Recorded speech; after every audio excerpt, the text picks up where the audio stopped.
Washington House and Senate Republicans faced a new round of uncertainty on Thursday about the fate of their $1.5 trillion tax bill, with the possible defection of a Republican senator, Marco Rubio of Florida, amid continuing questions about how the bill will be paid for and how much of the benefits will flow to low and middle-income people versus corporations. Republicans, who reached agreement Wednesday on a merged version of the House and Senate tax plans, expect to unveil the final bill on Friday and vote on the legislation early next week so that it can be sent to President Trump before Christmas. But those plans were thrown into some disarray on Thursday when Mr. Rubio said that he would vote no on the bill unless it included a more generous version of the child tax credit, which he and another Republican senator, Mike Lee of Utah, have been pushing for to benefit lower-income individuals. "I think my requests have been pretty reasonable and consistent and direct," Mr. Rubio said. A spokesman for Mr. Lee said he was undecided on the bill. Mr. Rubio and Mr. Lee have been pressing Republican leaders to expand the child tax credit to make it more generous for low-income families.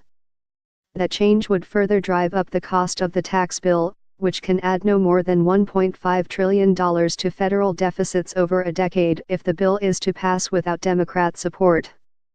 In a tweet on Thursday afternoon, Mr. Rubio needled Republican leadership, saying, "Tax negotiators didn't have much trouble finding a way to lower the top tax bracket and to have the corporate tax cut take effect a year early." Republican negotiators responsible for merging the two bills have made a host of changes to assuage the concerns of businesses and some fellow lawmakers. Those tweaks, which include eliminating the corporate alternative minimum tax and dropping the top individual tax rate to 37% from the current rate of 39.6%, are expected to drive up the cost of the bill and will need to be paid for to stay in the $1.5 trillion box. "We're literally trying to squeeze about $2 trillion in tax reform into a $1.5 trillion box, and that's been a problem," Senator Ron Johnson, Republican of Wisconsin, said this week.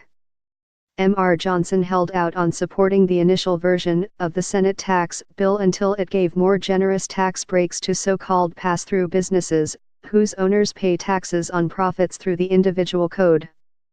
Republican lawmakers have so far said little about how the final version of the legislation will be paid for, other than agreeing to nudge the corporate tax rate to 21% from the 20% in both the Senate and House bills.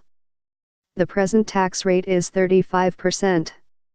One idea under consideration, according to Senator Thom Tillis, Republican of North Carolina, is raising the tax rate on profits that companies have parked overseas.